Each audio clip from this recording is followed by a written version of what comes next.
السلام علیکم، میں حکیم علی حسن اور آپ دیکھ رہے ہیں علی حسن دواخانہ۔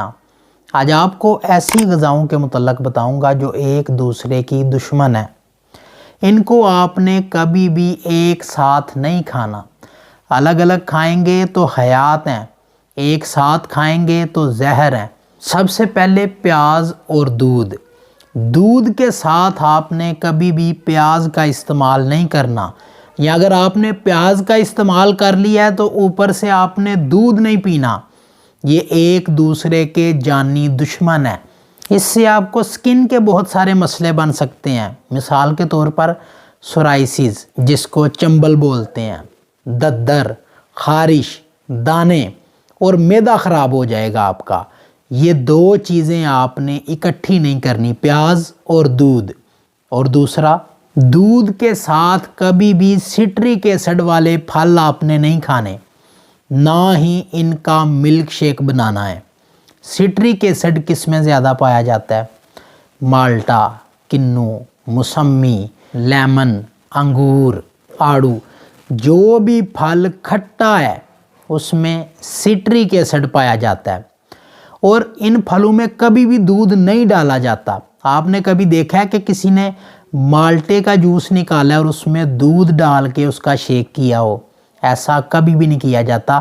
صرف ایک پھل ہے جس میں انتہائی حد درجے کا سٹرک ایسڈ موجود ہے اور انتہائی فائدہ مند بھی ہے۔ وہ پھل صرف آپ دودھ کے ساتھ استعمال کر سکتے ہیں، اور اس کو دودھ کے ساتھ ہی استعمال کرنا چاہیے۔ وہ پھل ہے آملہ۔ صرف آملہ دودھ کے ساتھ کھانا ہے۔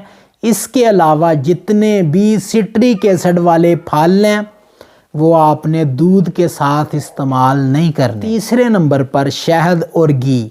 یہ دو ایسی چیزیں ہیں جو اپنی اپنی فیلڈ کی ماہر ہیں، انتہائی پاورفل ہیں، لیکن جب آپ ان کو اکٹھا کریں گے تو یہ آپ کو طاقت دینے کی بجائے آپس میں لڑ پڑیں گی اور آپ کے جسم کو اس سے نقصان پہنچے گا۔ شہد اور گھی اکٹھا آپ نے نہیں استعمال کرنا۔ اگر آپ نے گھی کھا لیا ہے تو آپ نے شہد نہیں کھانا، اگر آپ نے شہد کھا لیا ہے تو آپ نے گھی نہیں کھانا۔ ان دونوں کو ہمیشہ علیحدہ علیحدہ کھانا چاہیے۔ اپنی اپنی سلطنت کے دونوں بادشاہ ہیں، ایک ہی سلطنت میں آئیں گے تو جھگڑا کریں گے، نقصان ہوگا۔ اور چوتھے نمبر پر ماش کی دال کے ساتھ دہی۔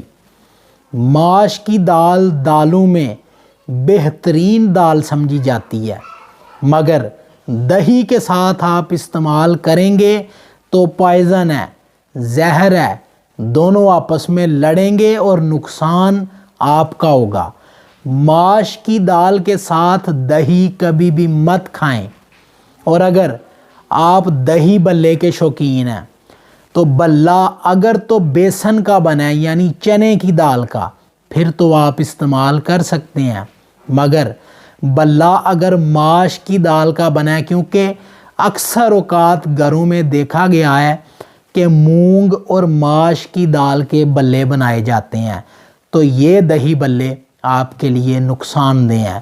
بیسن کا بلہ استعمال کر سکتے ہیں، ماش کا بلہ استعمال نہیں کرنا۔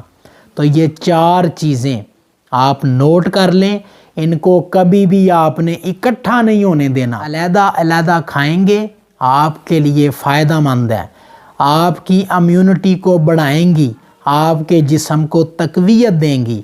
اکٹھی کریں گے آپ کو نقصان دیں گی، پوائزن ہے، آپس میں لڑیں گی، زہر بنائیں گی، آپ کے جسم کے لیے خطرناک ہے۔ اپنا بہت سا خیال رکھیں، دعاؤں میں یاد رکھیے گا۔ اللہ حافظ، اللہ نگہبان۔